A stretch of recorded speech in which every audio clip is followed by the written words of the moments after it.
దేశ రాజకీయాల్లో సంచలనమైన ఒక యాక్ట్ అని చెప్పి దీన్ని చెప్పాలి.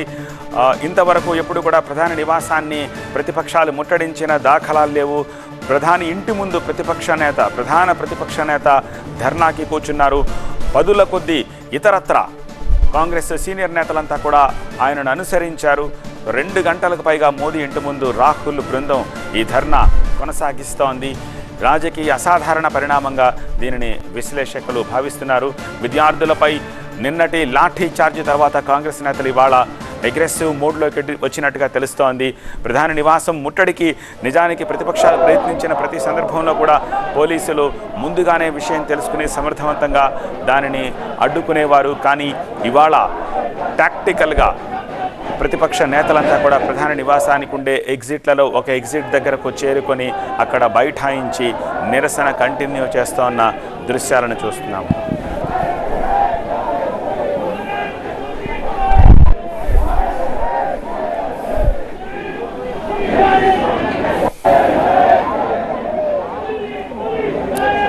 లీకులపై ప్రధాని మోదీ సమాధానం చెప్పాలి అని రాహుల్ గాంధీ డిమాండ్ చేస్తున్నారు. అయితే రాహుల్ని ఈ నిరసన కార్యక్రమం నుంచి విరమింపజేసేందుకు కేంద్ర మంత్రి జితేంద్ర సింగ్ రాయబారం నడిపేందుకు అక్కడికి చేరుకున్నారు.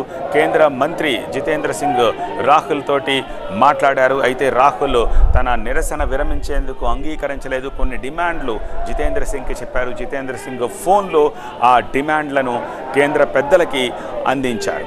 అయితే ఇప్పుడు కేంద్రం ఆ డిమాండ్లకు ఎలా రియాక్ట్ అవుతుందనేది మనం చూడాల్సిన అవసరంగా కనిపిస్తోంది. ప్రస్తుతం నిరసన కంటిన్యూ చేస్తున్న ఆ ప్రదేశం నుంచి మా ప్రతినిధి గోపి తాజా సమాచారం అందించేందుకు మనకి లైవ్లో అందుబాటులోకి వస్తున్నారు. గోపి, ఏమిటి ఈ డిమాండ్ల మీద రెస్పాండ్ అవుతుందా కేంద్ర ప్రభుత్వం? రెస్పాండ్ అయ్యేందుకు సమయం తీసుకుంటుందా? డిమాండ్లను అంగీకరించకపోతే కాంగ్రెస్ నెక్స్ట్ మూవ్ ఎలా ఉండబోతోంది? అండ్ కేంద్ర ప్రభుత్వం ఏం చేసే పరిస్థితి కనిపిస్తోంది ఇప్పుడు?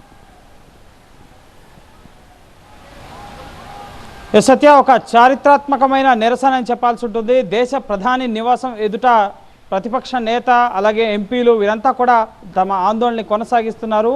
నిన్న విద్యార్థులపై జరిగిన దాడి, ప్రతి భారతీయ కుటుంబంపై జరిగిన దాడి, నాతో మీరంతా కలిసి చేరండి అని చెప్పి రాహుల్ గాంధీ కాసేపటి క్రితమే పిలుపు ఇవ్వడం జరిగింది. సో పెద్ద ఎత్తున ప్రజలు ప్రధాని నివాసం ఎదుటకు వచ్చే అవకాశం ఉంది. ఈ నేపథ్యంలోనే ప్రభుత్వం కాంగ్రెస్ పార్టీకి సంబంధించిన డిమాండ్లను ఇటు అంగీకరించేందుకు ప్రస్తుతం ప్రయత్నాలు చేస్తోంది.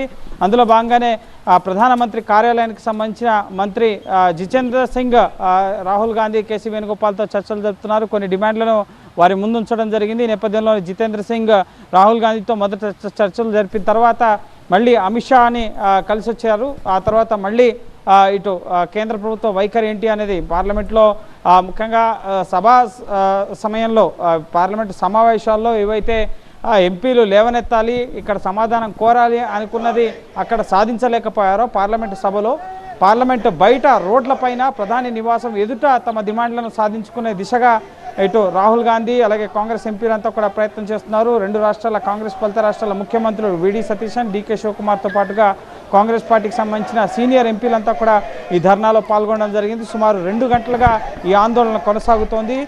ఇటు ఇందిరాగాంధీ మెమోరియల్ పూర్తిగా ఈ ప్రధానమంత్రి నివాసం ఈ ప్రాంగణం మొత్తం కూడా ప్రస్తుతం కేంద్ర బలగాల ఆధీనంలోకి వెళ్ళిపోయింది. ఇటు ర్యాపిడ్ యాక్షన్ ఫోర్స్తో పాటుగా సిఆర్పిఎఫ్ అలాగే ఢిల్లీ పోలీసులు వీరంతా కూడా ప్రస్తుతం ఇక్కడ భద్రతా ఏర్పాట్లను చూస్తున్నారు. ఒకవేళ కేంద్ర ప్రభుత్వానికి ఇటు ప్రతిపక్ష నేత రాహుల్ గాంధీ వీరి చర్చలు ఫలించకపోతే కనుక వారిని అదుపులోకి తీసుకునేందుకు కావాల్సిన భద్రతా బలగాలను కూడా ఇక్కడ మోహరించడం జరిగింది. భారీ ఎత్తున ఇటు కేంద్ర బలగాలు, ఢిల్లీ పోలీసులను ఇక్కడ మోహరించారు. అయితే అంత వరకు వెళ్లకుండా ముఖ్యంగా చర్చల ద్వారా ఈ సమస్యను పరిష్కరించుకోవచ్చన్న ఉద్దేశంలో భాగంగా జితేంద్ర సింగ్ని చర్చల కోసం 2 సార్లు ఇక్కడికి పంపించడం జరిగింది. కానీ ఖచ్చితంగా తమ డిమాండ్లు ఏవైతే ముఖ్యంగా పార్లమెంటు వేదికగా ప్రకటన చేయాలి, నైతిక బాధ్యత తీసుకోవాలి, నీట్ పేపర్ లీక్ వ్యవహారానికి సంబంధించి ఇప్పటివరకు ధర్మేంద్ర ప్రధానే రాజీనామా చేయాలి అని చెప్పి వీళ్ళు చెప్పేవాళ్ళు. కానీ ఇప్పుడు కొత్తగా అమిత్ షా కూడా నిన్న విద్యార్థులపై జరిగిన దాడికి నిరసనగా దానికి బాధ్యత వహిస్తూ అమిత్ షా కూడా రిజైన్ చేయాలి అని చెప్పి వారు డిమాండ్ చేస్తున్న పరిస్థితి ఉంది. సో దీనికి కేంద్రం ఎంత మేరకు సానుకూలంగా స్పందిస్తుంది? ప్రస్తుతం పార్లమెంట్ సమావేశాలు జరుగుతున్నాయి కాబట్టి ఈ సమావేశాల్లో ముఖ్యంగా ఇంత పెద్ద ఎత్తున ఒక గొడవ జరుగుతుంది కాబట్టి నైతిక బాధ్యత వహిస్తూ ధర్మేంద్ర ప్రధాన్ తాను ముఖ్యంగా నేనే తప్పుకుంటాను, నా వల్లనే ఇదంతా జరుగుతుంది అని చెప్పి భావించి ఆయన అంతటా ఆయనగా రిజైన్ చేస్తారా?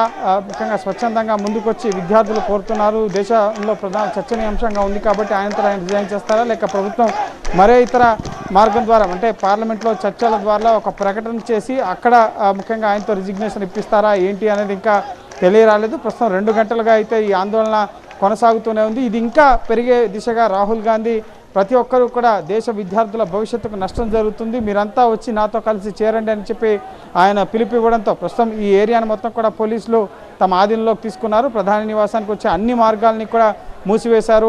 మొబైల్ ఇంటర్నెట్ సేవలపైన కూడా రెస్ట్రిక్షన్స్ అనేవి కొనసాగుతున్నాయి. ఈ నేపథ్యంలో ముఖ్యంగా ప్రభుత్వం ఈ ఆందోళనను విరమింపజేసేందుకు కావాల్సిన కార్యాచరణ కేంద్ర హోంశాఖ సెక్రటరీ అలాగే జితేంద్ర సింగ్ కేంద్ర మంత్రి, ప్రధానమంత్రి కార్యాలయ బాధ్యతలు చూసే మంత్రి వీరంతా వచ్చి 2 సార్లు ఇప్పటివరకు చర్చలు జరిపారు. కానీ చర్చలు ఫలించడం లేదు. వీళ్ళు అడుగుతున్న డిమాండ్లకు సంబంధించి ముఖ్యంగా అమిత్ షా ప్రకటన చేయాలా, లేక ప్రధాని సభలో ప్రకటన చేయాలా, ఈ ధర్మేంద్ర ప్రధాన్ రాజీనామా చేయాలన్నారు. సో వీళ్ళలోనే డిమాండ్స్ అనేవి ఉన్నాయి.